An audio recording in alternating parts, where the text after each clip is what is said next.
He thought leaving his wife was the best decision of his life. Until everything started falling apart.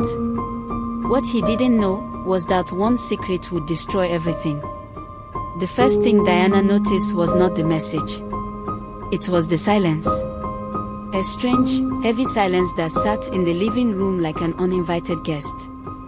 The generator outside had gone off unexpectedly, and for once, Abuja was quiet, no humming machines, no distant music, no shouting from the street. Just silence. And in that silence, Ethan's phone kept vibrating. Once, twice, 3 times. It lay on the center table, screen lighting up in short, restless flashes like a secret begging to be seen. Diana stood in the doorway, her fingers still wrapped around the glass of water she had forgotten to drink. She wasn't snooping. She hadn't come looking for anything. But something about that phone, the urgency, the persistence, felt like a knock on a door she didn't know existed. She took a step closer. The phone buzzed again. This time, the message preview appeared clearly. Hope she didn't suspect anything today. You promised you'd tell her soon. I'm tired of hiding. The glass slipped slightly in Diana's hand. She didn't breathe. For a moment, the world didn't move. Not the curtains. Not the air. Not even her thoughts. Because sometimes, when truth arrives, it doesn't knock politely. It breaks in. From the bathroom, Ethan's voice floated out. He was singing. Off-key. Confident.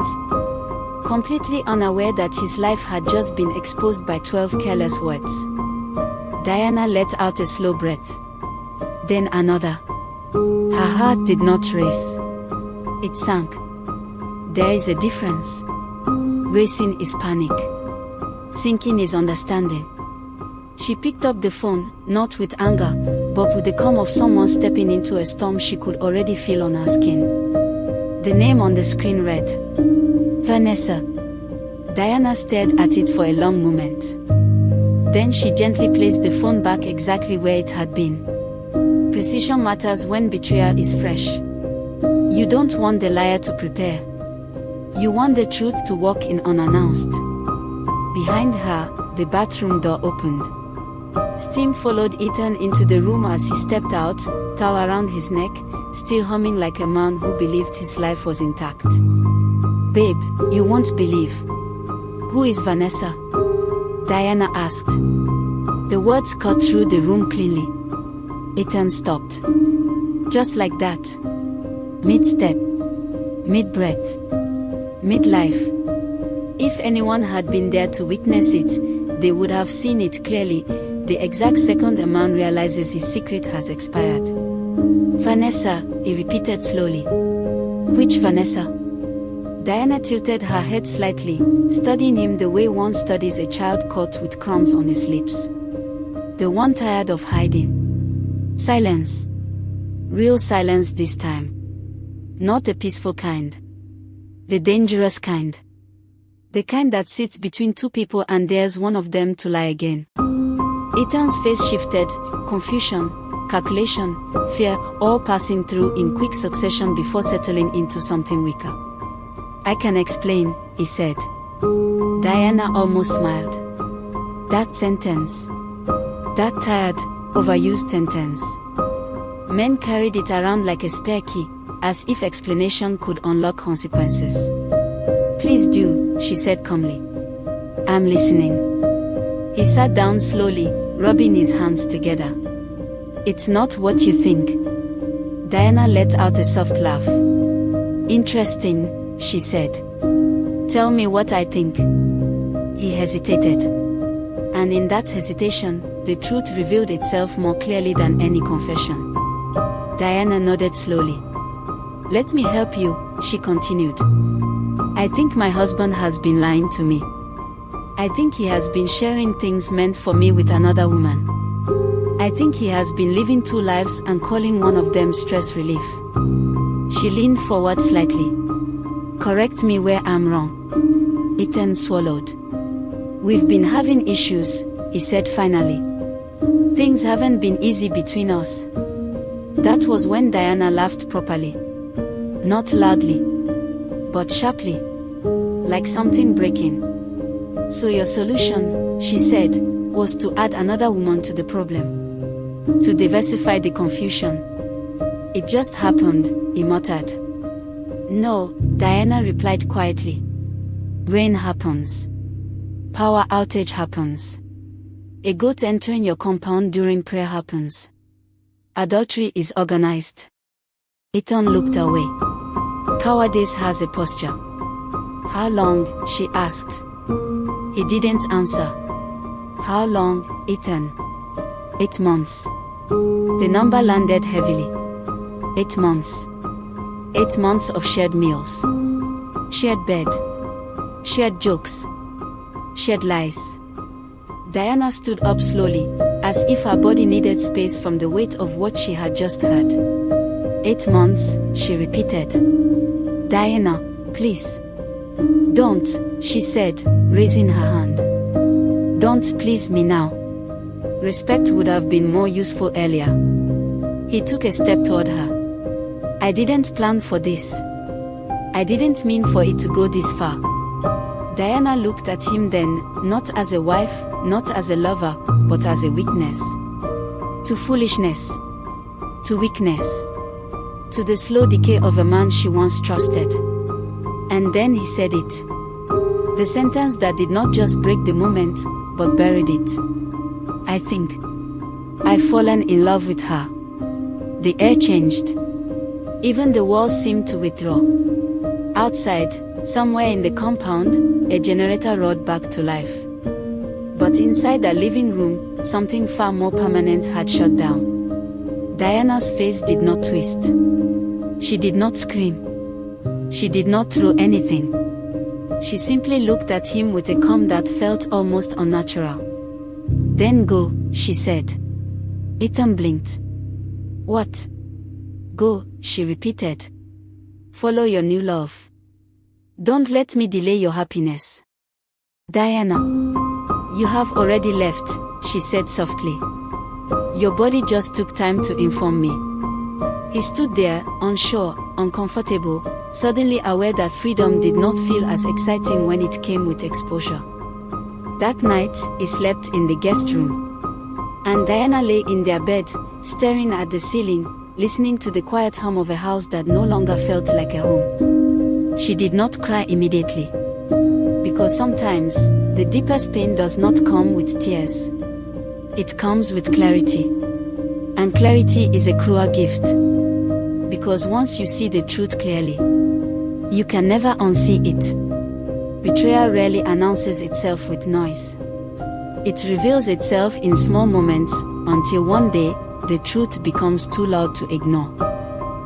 By 9:12 a.m. on Monday, Diana's marriage had already been discussed in 3 salons, 2 office cafeterias, and 1 church WhatsApp group that was supposed to be for prayer. Nobody knew exactly what happened. But everybody knew something happened. And in Abuja, that was enough. At a roadside buka in Wus, a woman stirring soup leaned closer to her friend and lowered her voice, not because she wanted secrecy, but because gossip sounds sweeter when whispered. I heard he packed out himself. Just like that. Men don't just pack out, the friend replied, shaking her head. There's always a woman. Across town, in a corporate office where people spent more time pretending to work than actually working, 2 junior staff pretended to discuss spreadsheets while refreshing Instagram.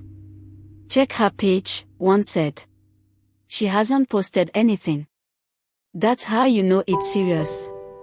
Or she's planning something, the other replied. Quiet women are the ones you should fear. Abuja was alive with speculation. But in Diana's house, there was no noise. Only stillness. And a woman learning how to exist in a space that had suddenly become too wide. Diana stood in front of her wardrobe that morning, staring at her clothes like they belonged to someone else. What does a woman wear the morning after her marriage breaks? Black, like mourning. Bright colors, like defiance. Or something neutral, like someone who refuses to explain herself. She finally picked a navy blue dress. Simple, clean, controlled. Because if life was going to scatter, she would not join it. As she applied her makeup, her hand trembled slightly. Not from weakness, from restraint. There were many things she could do. Call his family. Drag him publicly. Cry loudly enough for the neighbors to hear. But dignity, she had learned, was not about silence. It was about choosing what deserved your energy. And Ethan did not. Meanwhile, across town, Ethan was discovering that freedom had weight. He sat on the edge of a neatly made bed in a serviced apartment in Utoko, staring at a wall-mounted TV that he had not turned on. The room was clean. Too clean. No familiar scent. No scattered shoes. No quiet presence of someone who knew his moods without asking. Just space. And regret that had not yet admitted its name. His phone buzzed. Vanessa. He stared at it for a few seconds before answering. Hey, he said. Hey? Vanessa's voice came sharp. That's all? No, good morning, love of my life who waited 8 months for you to grow a spine. Ethan forced a laugh. Good morning. Better, she said. So, are you coming over this evening? I have work. Ethan. The way she said his name carried expectation. Possession. Claim. I'll try, he replied. She exhaled loudly. Don't try. Be there. When the call ended, Ethan dropped the phone beside him and rubbed his face. He had wanted excitement. He had gotten responsibility. And the two rarely look alike in daylight. At Diana's office in Woostu, the atmosphere shifted the moment she walked in. Conversations paused. Eyes followed. Smiles stretched a little too wide. Some people greeted her with exaggerated warmth, the kind reserved for people who had either won an award or survived a scandal. Good morning, Diana. Morning. You're looking beautiful as always. She smiled, nodded, moved. Grace under pressure is the most unsettling thing for people who expect breakdowns. Inside the restroom, Gloria was waiting. The moment Diana entered, Gloria dropped her phone. Finally. I've been waiting since morning. Diana raised an eyebrow. Waiting for what? For violence. Tell me you did something dramatic. Diana chuckled softly. No. Gloria gasped. Not even small slap. Even symbolic. No slap. Gloria placed a hand on her chest. You disappoint me. Diana laughed, genuinely this time. And for a brief moment, the heaviness lifted. You know they're talking, Gloria said, lowering her voice. Of course, Diana replied. If Abuja minds its business, the economy will collapse. Gloria burst into laughter. That's why I love you, she said. Even in crisis, your mouth still works. Diana leaned against the sink, her expression softening. I won't let them see me fall, she said quietly. Gloria nodded. Good. Because people don't just watch downfall, they analyze it like a group project. That afternoon, Diana received an unexpected visitor. Ethan's mother. Mrs. Patricia Cole did not knock twice. She entered like someone who had authority over both the house and the situation. Diana stood up quickly. Ma. Mrs. Cole waved her down. Sit. She sat. Mrs. Cole looked around the living room, then sighed deeply. My son is a fool, she said. Diana blinked. Ma. I said what I said. There was no anger in her voice. Only disappointment. The kind that weighed more than shouting. I did not raise him to embarrass a woman who stood by him, she continued. But sometimes, children borrow sense from the street. Diana's lips twitched despite herself. Then Mrs. Cole reached for her hand. "My daughter," she said gently, "do not let this break you." Diana swallowed. "I'm trying," she admitted. Mrs. Cole squeezed her hand. "Listen to me carefully," she said. "A man who leaves peace to chase excitement will eventually understand the difference." She paused. Then added quietly, "And sometimes, the consequences are already waiting for him. He just hasn't met them yet." Diana looked at her, something in her chest tightening. That sentence again. Heavy. Loaded. Unfinished. Across the city, Vanessa stood in front of her mirror, adjusting her wig with precision. She smiled at her reflection. Victory looked good on her. But as she reached for her phone, curiosity pulled her to Diana's Instagram page. She scrolled. Pictures. Moments. Grace. Silence. No drama. No breakdown. Vanessa frowned. This was not what she expected. A woman who had just been left should look defeated. But Diana didn't. She looked steady. And suddenly, for the first time since everything began, Vanessa felt something unfamiliar. Not guilt. Not yet. Something worse. Unease. When scandal spreads, people will talk, but true strength is not in controlling their voices, it is in controlling your response. Vanessa knew something was wrong the moment Ethan walked in. It wasn't obvious. To an outsider, he looked the same, well-dressed, confident posture, that familiar expensive perfume that entered a room before him. But Vanessa was not an outsider. She had studied him. And tonight, something in him had gone quiet. Not peaceful quiet. Disturbed quiet.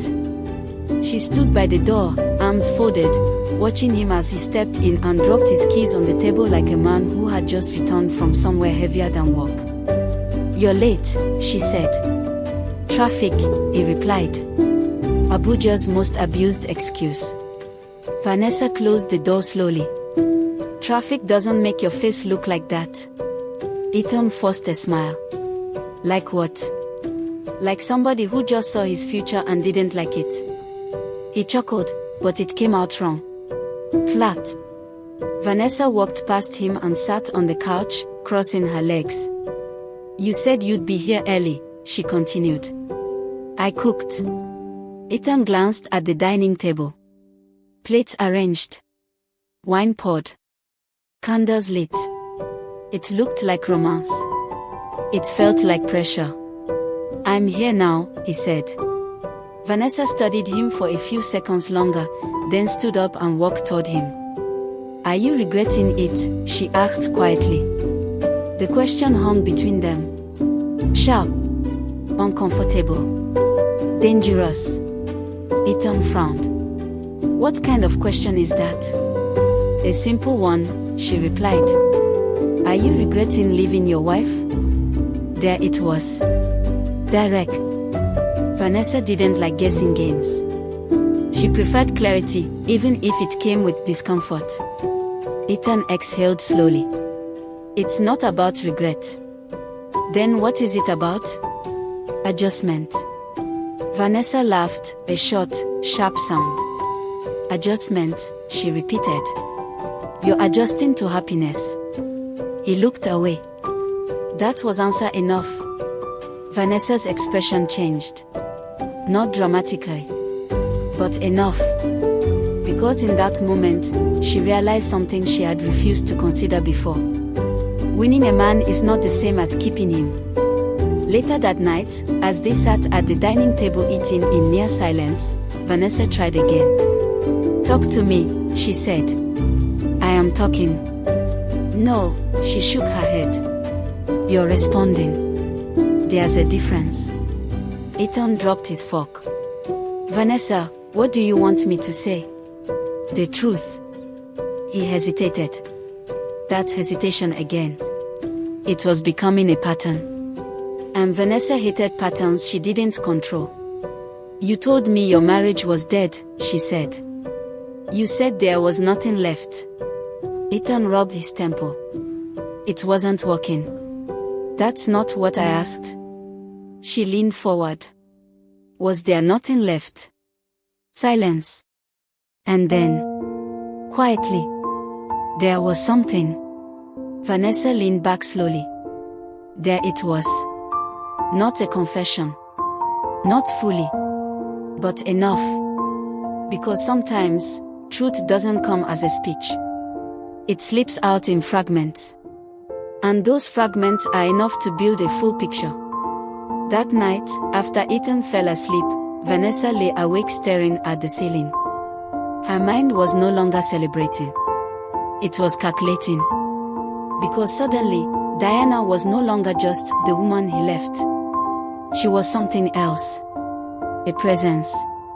A standard. A question. And Vanessa did not like questions she couldn't answer. Across town, Diana sat on her balcony, wrapped in a light shawl despite the warm Abuja night. Her phone rested beside her, untouched. She wasn't scrolling. Wasn't distracting herself. She was thinking.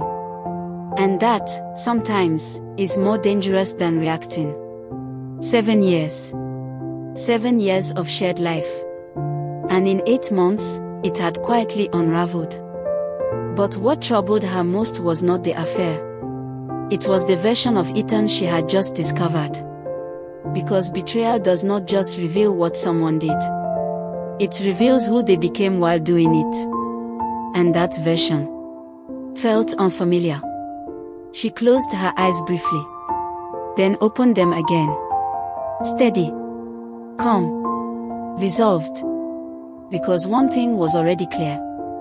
This story was not over. Not even close. Being chosen in secret does not guarantee being valued in the open. What begins in deception often struggles to survive in truth. The envelope didn't look important. That was the problem. It was plain. Unremarkable. The kind of thing you would ignore during a normal day. But nothing about Diana's life was normal anymore. She sat at the dining table, the envelope open in front of her, documents spread out like pieces of a puzzle that didn't want to make sense. Bank statements. Transfers. Large ones. Repeated. Not just to Vanessa. To another name. Mirabelle Strategic Services. Diana frowned. She had never heard of it. And in a marriage where finances were already a sensitive topic, unfamiliar names were not just suspicious. They were dangerous. She picked up one of the papers again. Amounts. Dates. Patterns. This was not random. This was intentional. Calculated. Hidden. Her chest tightened. Because this was no longer just about infidelity. This was something deeper. Something layered. She reached for her phone and dialed Gloria. Please tell me you found something interesting, Gloria said immediately. Diana didn't laugh this time. I think Ethan has been hiding money. There was a pause. Then, my sister, Gloria said slowly, define hiding. Diana explained. The transfers. The unknown company. The strange consistency. When she finished, Gloria exhaled sharply. That's not small hiding, she said. That's full-time secrecy. Diana looked down at the documents. I don't understand it, she admitted. Why would he do this? Gloria's voice softened slightly. Because some people don't just live double lives emotionally, they live them financially too. Diana leaned back in her chair. The room suddenly felt colder. Because if money was involved, then this was not just betrayal. This was risk. Meanwhile, across the city, Ethan sat in his office, staring at a file that had just ended his piece. Expense records. Hotel bookings. Signatures. His signatures. What had once felt like small, harmless manipulations now looked like evidence. Clear, damning, permanent. His boss, Mr. Briggs, sat across from him, calm as ever. "I'm giving you a chance," he said quietly. "Explain this." Ethan's throat went dry. "I can explain." Mr. Briggs nodded slightly. "Good. Because right now, this looks like misuse of company resources." The words hit hard. Professional consequences. Real ones. The kind that don't stay private. The kind that follow you. Ethan swallowed. Because suddenly, his problems were no longer just emotional. They were structural. At that same moment, Vanessa sat with her friend Belinda in a cafe, stirring her drink absent-mindedly. "I don't think he's okay," Vanessa said. Belinda raised an eyebrow. "You just collected somebody's husband and you're expecting peace." Vanessa frowned. "It's not like that." Belinda laughed. "It's exactly like that." Vanessa looked away. "I thought it would feel different," she admitted. Belinda leaned forward. "That's because you thought you were entering a love story," she said. "But what you entered was a situation." Vanessa didn't respond. Because deep down, she was starting to understand. Back in Diana's house, she gathered the documents neatly and placed them back in the envelope. Her mind was clearer now. Focused. Because whatever Ethan had been doing, she was going to find out. Not for revenge, but for truth. And truth, once pursued, rarely stays small. That night, as Ethan sat alone in his car, his phone buzzed. Unknown number. He opened it. And the message appeared. "Tell Vanessa about the child before someone else does." Ethan froze. Everything inside him went cold. Because there are few things more terrifying than a secret you thought was buried. Learning how to speak. When deception grows, it spreads into every part of life, love, money, reputation, until the truth forces everything into the open. The message did not disappear. Ethan stared at it for so long that his screen dimmed, then went black, as if even the phone was tired of holding the truth. But the words remained. Burned into his mind. "Tell Vanessa about the child before someone else does." He unlocked the phone again. Still there. Still real. Still dangerous. His fingers hovered over the screen, unsure whether to reply, deny, or pretend it never happened. Because denial is the first refuge of a man whose past has come back with evidence. He looked up. Vanessa's apartment window glowed warmly above him. Inside that space was expectation. Possession. A woman who believed she had finally secured what she had been waiting for. And now, there was a truth that could destroy it all. Ethan leaned back in his seat, breathing slowly. The past he had buried was no longer buried. It was knocking. Loudly. 3 years ago, in Enugu. Amora had looked at him with eyes that did not accuse. That was what made it worse. "You don't have to stay," she had said softly. Ethan had frowned. "What do you mean?" "I mean," she replied, "you don't have to pretend responsibility if your heart is not here." He had felt insulted. "Why would you say that?" Amora had smiled faintly. "Because men who want to stay, don't hesitate this much." That sentence had followed him for weeks. Even now, it returned. Because she had been right. He had hesitated. And in that hesitation, he had chosen distance over responsibility. Money over presence. Silence over truth. Back in the present, Ethan gripped his steering wheel. If Vanessa found out, she would not react like Diana. Vanessa did not process pain quietly. She reacted loudly. Publicly. Dangerously. And if Diana found out? No. He pushed the thought away. One crisis at a time. His phone buzzed again. Another message. Same unknown number. Or should I tell her myself? Ethan's chest tightened. This was no longer a warning. This was pressure. Calculated. Intentional. Someone knew. And they were watching. Inside the apartment, Vanessa checked the time again. Her patience was thinning. She grabbed her phone and dialed. Ethan picked up immediately. Where are you? I'm outside. Then why are you not inside? I'll come up. Ethan. I said I'm coming. He ended the call before she could respond. For a moment, he sat still. Then he stepped out of the car. Because no matter how complicated life becomes, you still have to walk into it. Across town, Diana sat with Gloria again.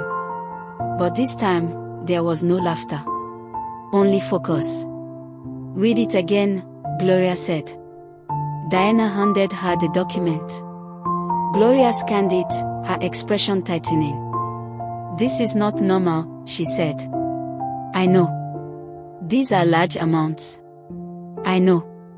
And this Mirabelle Strategic Services, you've never heard of it. Never. Gloria looked up. My dear, your husband is not just cheating. He's doing something else. Diana nodded slowly. I can feel it. There was a silence between them. Not empty. Heavy. Because both women understood something important. This situation was no longer just emotional. It was strategic. That night, as Diana lay in bed, sleep refused to come. Her mind kept returning to one question. Who is Mirabelle? Because names matter. Names lead to people. And people carry truth. Meanwhile, in Vanessa's apartment, dinner had gone cold. So had her mood.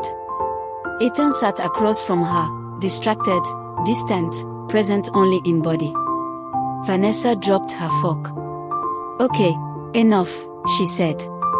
Ethan looked up. What? What is wrong with you? Nothing.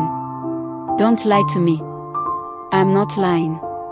She leaned forward. Then explained this behavior. Ethan hesitated. And Vanessa saw it again. That pause. That crack. And suddenly, her voice dropped. Lower. More dangerous. Ethan, what are you hiding? The question landed. Heavy. Accurate. Unavoidable. And for the first time since everything began, Ethan had no prepared answer. The past does not disappear because it is ignored. It waits patiently, until the moment it can no longer be hidden. Vanessa did not sleep that night. Not because she couldn't, but because her mind refused to rest. Ethan lay beside her, breathing evenly, pretending to be asleep. But Vanessa knew better. She had spent months studying him. And one thing she had learned. Ethan avoided confrontation by escaping into silence. She turned slightly, watching him. You think I don't see it, she said quietly. Ethan didn't move. Your mind is not here, she continued. Your body came. Your attention did not. Still, he said nothing. Vanessa laughed softly. Not amused. Just aware. You know what's funny, she said. I thought once you left your wife, everything would become simple. She sat up slowly. But it didn't. Ethan finally opened his eyes. Vanessa. No, let me talk, she cut in. Her tone was calm. Too calm.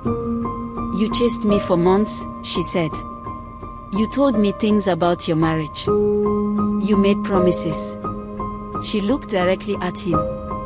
So why does it feel like I'm still competing with a woman you already left? Ethan sat up too. You're not competing. Then why do you look like you lost something? Silence. Again. That silence. It was beginning to irritate her. Because silence, when used too often, becomes suspicious. The next morning, Vanessa made a decision. If Ethan wouldn't give her answers, she would find them herself. At the office, she walked in with her usual confidence. But today, there was something sharper beneath it. Purpose. She greeted people, smiled, moved, but her eyes were searching, observing, calculating, and then she saw her, Diana, walking down the corridor. Calm, composed, untouched. Vanessa stopped. For a brief moment, their eyes met. It was not dramatic. No shouting, no confrontation, just a look. But in that look, there was recognition, awareness, and something else. Something Vanessa couldn't immediately define. Diana looked away first. Not out of weakness, but out of control. Because not every battle needs an audience. Vanessa stood there for a moment longer. Then slowly, a thought formed. Clear, uncomfortable, unavoidable. What if I don't know everything? Meanwhile, Ethan sat in his office, staring at his phone.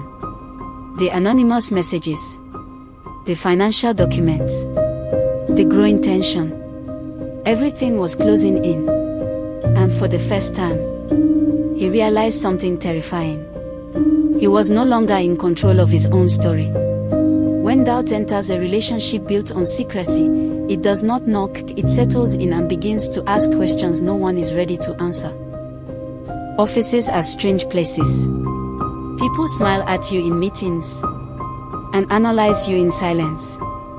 By Tuesday afternoon, Ethan began to feel it. The shift. Subtle, but present. Conversations stopped when he approached. Emails became more formal. Smiles became thinner. Respect felt reduced. He walked into a meeting room, greeted his team. Good afternoon. Afternoon, sir, they replied. But something was missing. Warmth, ease, trust. After the meeting, one of the junior staff turned, hesitated before speaking. Sir, can I ask something? Ethan nodded. Go ahead. Tom scratched his head awkwardly. Sir, people are talking. Ethan stiffened. About what? Tom looked uncomfortable. About you and, you know. Ethan's jaw tightened. Say it. Miss Vanessa. There it was. Out in the open. No longer whispers. Statements. Ethan nodded slowly. Focus on your work, he said. Tom nodded quickly.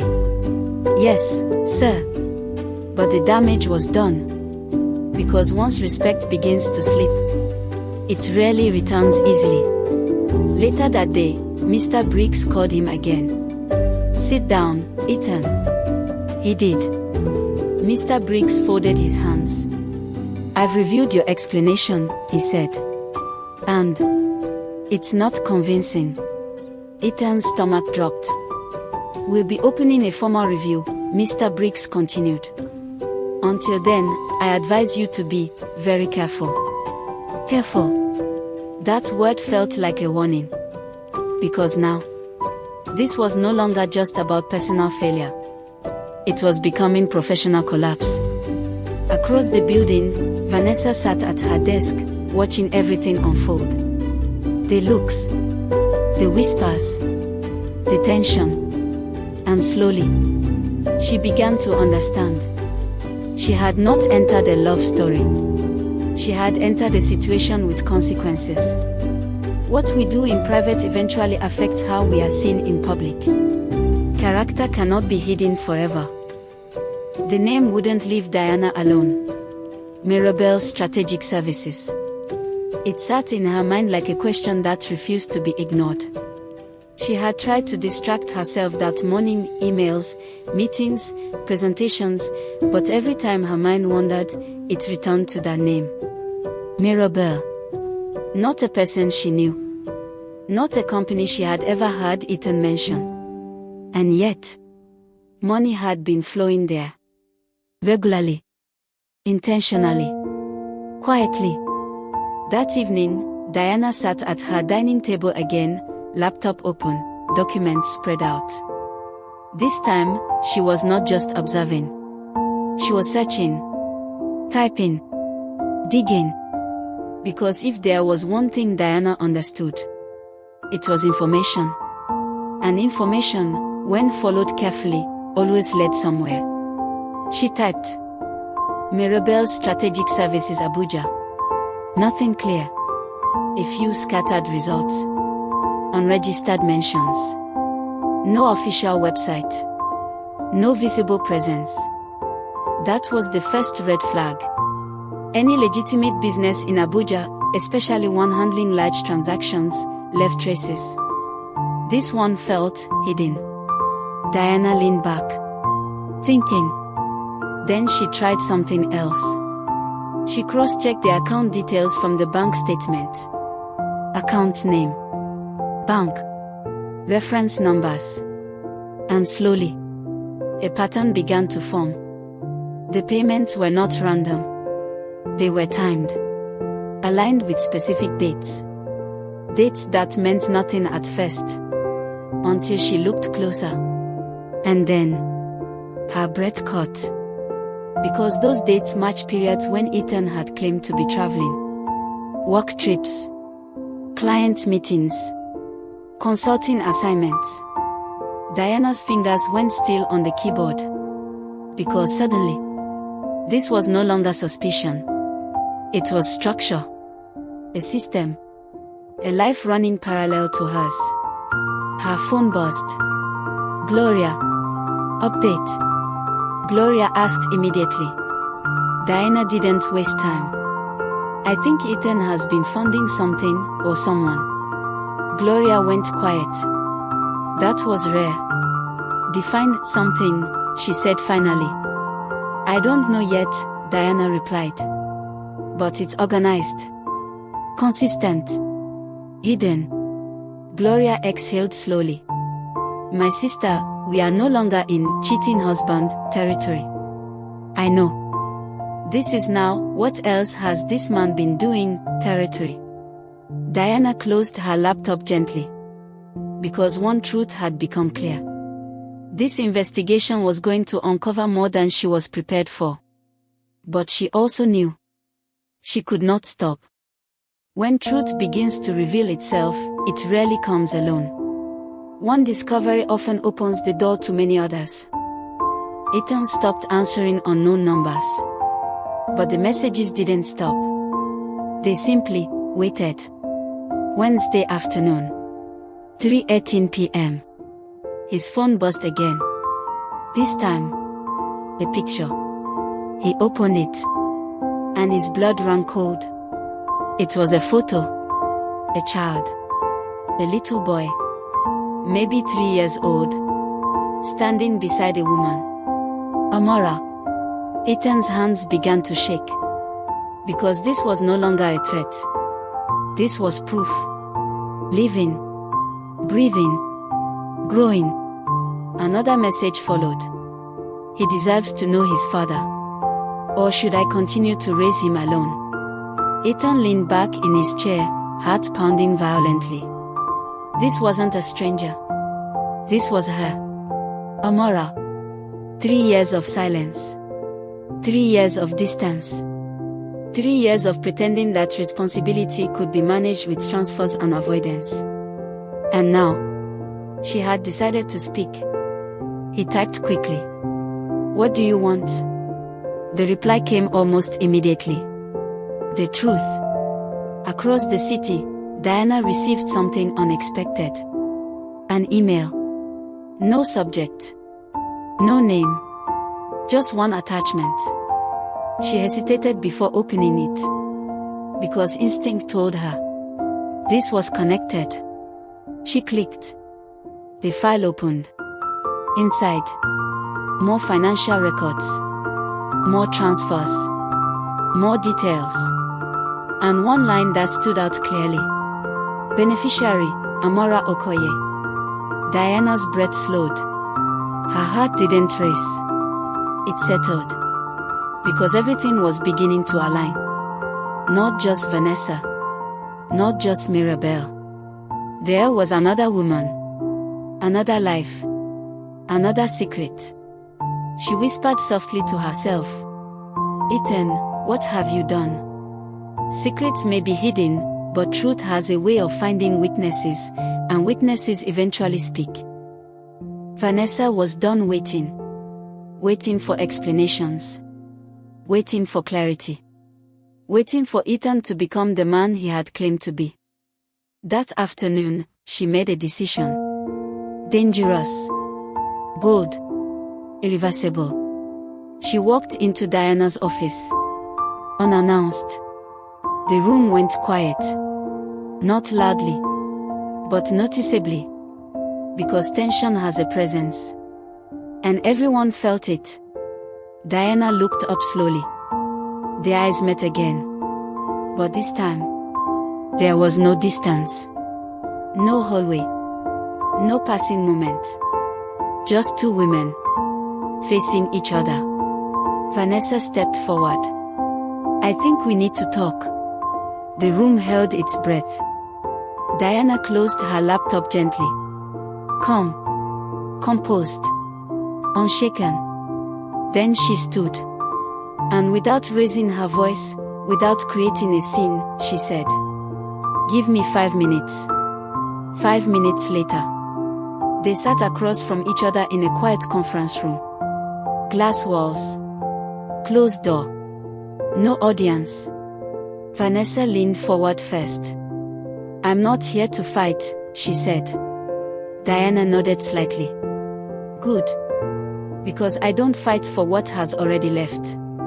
Vanessa paused. That line landed hard. "I just want clarity," Vanessa continued. Diana studied her carefully. "You should have asked for that before entering someone else's marriage," she replied calmly. Vanessa inhaled slowly, holding herself together. "I didn't come here to be insulted. And I didn't invite you into my life," Diana said. Yet here we are. Silence. Heavy. Unavoidable. Then Vanessa asked the question. The one that had been growing inside her. "Did he love you?" Diana didn't answer immediately. She didn't rush. Because some answers deserve wait. "Yes," she said finally. Vanessa swallowed. "Then why did he leave?" Diana's eyes held her steadily. "Because some people mistake attention for love and excitement for happiness." Vanessa leaned back slowly. Processing. Because for the first time, she wasn't hearing Ethan's version. She was hearing truth. Then Diana added quietly. "You didn't take a complete man. You took a distracted one." That was the moment. The shift. The crack. Because Vanessa realized something deeply uncomfortable. She might not be the beginning of Ethan's story. But she might not be the end either. And just as she opened her mouth to speak again, Diana's phone buzzed. She glanced at it. And her expression changed. Slightly. But enough. Vanessa noticed. "What is it?" she asked. Diana looked up. And for the first time, there was something new in her eyes. Not pain. Not anger. Something sharper. "Your problem," Diana said quietly, "is bigger than me." Vanessa frowned. "What do you mean?" Diana slid her phone across the table. Vanessa picked it up. Looked. And froze. It was the photo. The child. And just like that, everything changed. When truth finally surfaces, it does not choose sides, it exposes everyone involved.